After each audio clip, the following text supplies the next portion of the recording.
Pour saisir toute l'âme d'un pays qu'on découvre, rien de tel qu'une bonne visite guidée.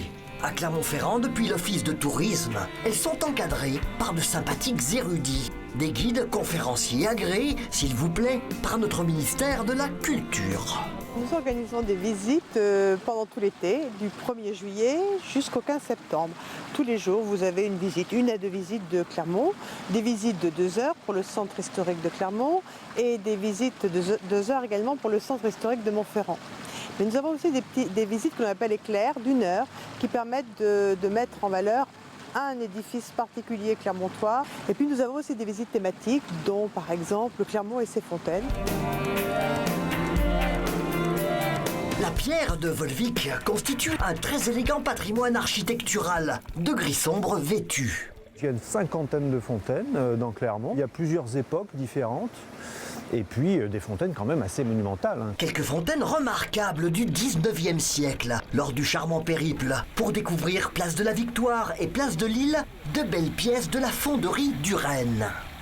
Elle a été conçue selon un style inspiré de la Renaissance. Au 19e siècle, on puise dans différents styles de l'histoire et on fait du néo-roman, du néo-gothique, du néo-renaissance, avec des références mythologiques, avec des formes de tritons au niveau de certains poissons.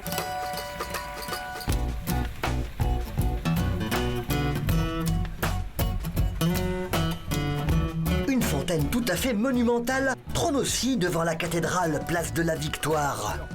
Vers l'an 1000, il y a une 50aine d'églises à Clermont, donc c'est quand même un site assez important. En novembre 1095, le pape Urbain II va prêcher ici la première croisade.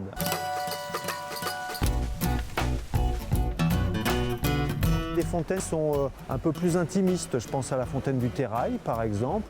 Une des vieilles fontaines de Clermont, puisqu'elle date de 1684.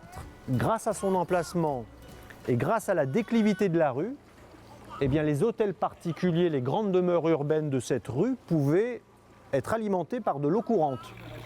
Les sculpteurs sur lave savent rendre très expressive la pierre noire. Il faut accentuer les creux. Les anciens ils disaient qu'il fallait donner du noir à la pierre de Volvic. Voici maintenant le fleuron des fontaines clermontoises, la fameuse fontaine d'Amboise, réalisée en 1515. Cette fontaine, donc initialement, elle était destinée à orner les jardins de l'évêché. Dans sa structure, cette fontaine, elle est très gothique encore, elle est très médiévale. Mais par contre, au niveau de la décoration, c'est très Renaissance. C'est un homme sauvage qui est représenté au sommet de l'édifice. Il représente l'Indien, que l'on venait de découvrir en Amérique en 1492, et que chacun en France imaginait comme il pouvait.